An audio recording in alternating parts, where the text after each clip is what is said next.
You never know what your worst day is gonna be and who's gonna be there to hold you through it. I grew up in the Fillmore district of San Francisco, and it was right during the height of the crack epidemic, and my family was not spared. I was evicted from my home during my senior year in high school, and essentially I dropped out and decided to work full-time at a fast food restaurant.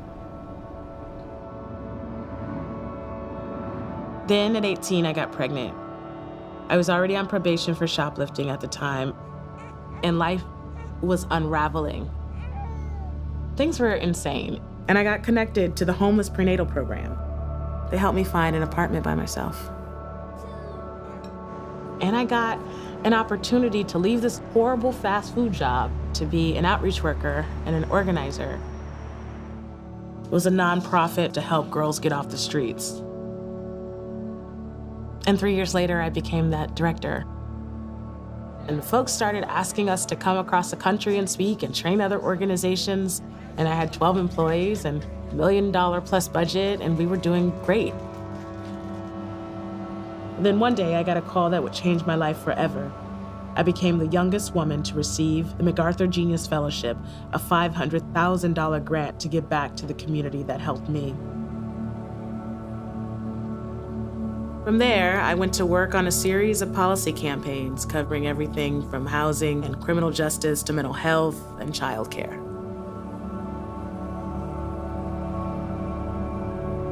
I met Kevin, the man of my dreams, and we had a second daughter together. In 2012, he got diagnosed with T-cell prolymphocytic leukemia.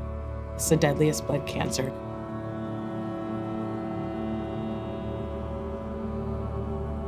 And so we got married by our bedside.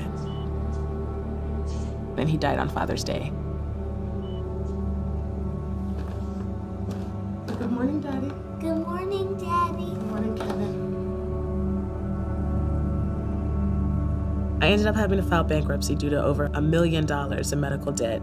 I'd lost our condo, I had to sell my car, and then soon after that, I had to fight my own 6-month battle with cervical cancer. One of the worst times of my life. But I had everything that I needed to get back on my feet. So what if everyone else had everything they needed to get back on their feet?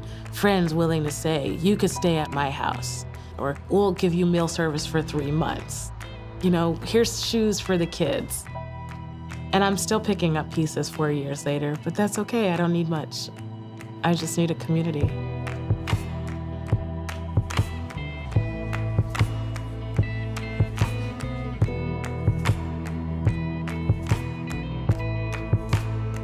So being a teen mom and having your kid graduate in 4 years from a top university is awesome. And Layla is the spunkiest, most beautiful kid in the world. I have heard people ask me, well, you've made it and you pulled yourself up by your bootstraps. And I make it very clear. Folks are fragile, right? I understand the fragility of living in the Bay Area and of working class people and what we are faced with. I believe in people having a community that's going to support you in your darkest moment and cheer for you in your most proud. The common thread of the human condition is strong. It's a thick thread. And it's our job to be weavers, to make sure that folks have exactly what they deserve, and they deserve a chance. It makes me hopeful that my 22 years of organizing on the streets, in prison, and jails, it makes me hopeful that we haven't seen nothing yet. Nothing yet. I want to be a part of a community that is not just talking about what needs to change. We should be shaping it.